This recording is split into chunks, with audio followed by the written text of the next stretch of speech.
हर बेर बाढ़ के लेल बढ़े के संभावना पहिने तो रहते रेलवे पुल जो रहते झंझारपुर के ओहिठमा के बड़ कम जगह रहे।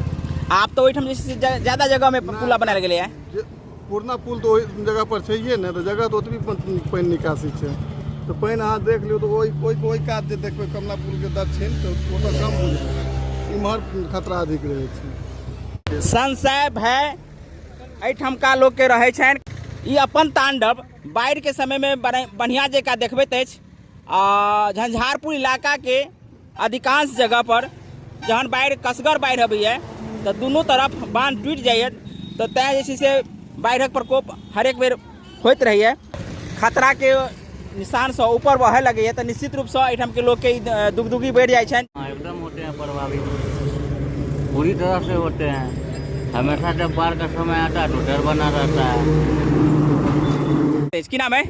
अरविंद कुमार राय जी बताओ। झंझारपुर अनुमंडल के अंतर्गत झंझारपुर, मधेपुर, आंध्रा ठारी ये अधिकांश तो बाढ़क पानि से प्रभावित रहते अछि। तो बाढ़ के कोन रूप से एतुका लोग देखे छथि?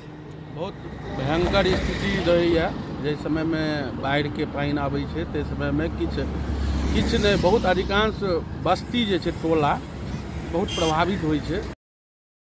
अधिकांश तो ई देखल गेला जे बाढ़ के समय में लोग दहशत में रहे छथि। तो ई दहशत अहू बेरदा रहत की? एकदम निश्चित। नेपाल सुनै छी नेपाल के पानि अधिकांश छोड़ि रहल है, ओहिसे तो प्रभावित हेबे करत। छोट मोट बस्ती जे छै से डूबे के, और उनका सबसे आग्रह करियो अपन सुरक्षित जगह पकड़ लै। दर्शक आके बता दी जे नदी के पेट में घर बनेनिहार सबके आदत पड़ गेल छनि।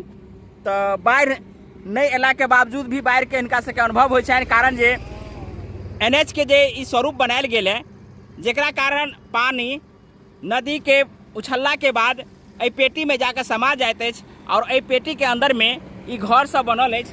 इम्हरो अहाँ सब देख सकै छी जे किछु घर सब बनल अछि।